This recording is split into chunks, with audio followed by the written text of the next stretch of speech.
I am so grateful to be able to stand here. I am the State Senator Kim Jackson, representing the great people of DeKalb County, hundreds and hundreds of immigrants and refugees who have found their home in my backyard, our backyards, friends and family. It's my great honor to stand and be a voice with them.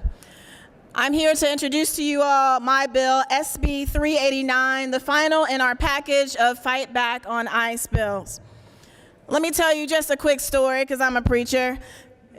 Yesterday, a gentleman called me. He's an older man. He didn't tell me exactly how old he was, but his voice cracked just enough for me to know that he had some years under him. And he said, "Senator, this is the first time I've ever called Congress." We'll accept that. "Senator, it's the first time in my life that I've ever called Congress, but I'm calling because it's scary out there. I'm calling because it's bad. I thought that things would be better for my grandchildren, but it is scary out there. Senator, I'm calling because even with the Klan, even though they wore masks, at least it was on their own dime. But there are men out there wearing masks who are doing so on our dime. Our tax dollars are paying for them to wear masks and to go out into our communities, snatch people away and take them to places where we know not of. Senator, I'm calling for the first time because I'm scared. I'm scared that this world will not be better for my grandchildren than it was for me. So friends, that's why we're here.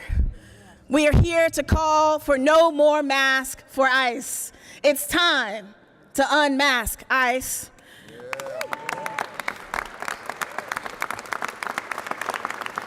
You've heard it from my colleagues already. We have men who are unidentifiable, roaming our streets, snatching up people and taking them, and then they are able to commit crimes and hide because we don't even know their identity. So my bill will call for ICE agents to take off their mask, to show their face. We have men who show up in tactical equipment, but nothing that identifies them as federal agents. I don't know if they are a part of a vigilante group that's just deputized themselves to go and steal my friend, or if they're an agent of ICE. So my bill demands that they put on a badge, that they have something on them that tells us undeniably that they are a federal agent. My friends, it's time to unmask ICE. I am introducing this bill for my constituents, for the brown and black folks who are now walking around carrying papers to guarantee that then when they are stopped, they can say that they are actually a citizen. I am carrying this bill for my neighbors, for my friends, for my constituents who are afraid to leave their homes and have other people dropping off their kids at school because they don't know if they can get home. I'm dropping this bill today for the congregation in Tucker, where a man went to worship on a Sunday like he had time and time again, only to have himself called out of church and taken away in front of his own children.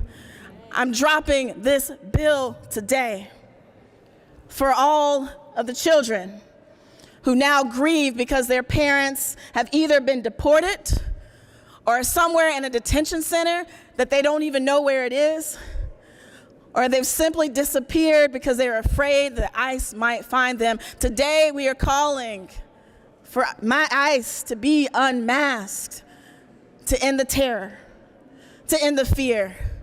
I believe that we can create a state where every person who lives here can walk around without fear of a vigilante taking them away without knowing who they are. I believe that we can create a state where we can see our law enforcement officers like we can today and know who they are and know whether or not we can trust them or find them if something goes wrong. And so I am proud, my friends, to introduce SB 389, a bill that calls on us to unmask ICE and to make sure that they wear a badge so that we know if they are who they say they are. With that, my friends, thank you. With that, my friends, I welcome questions from our press.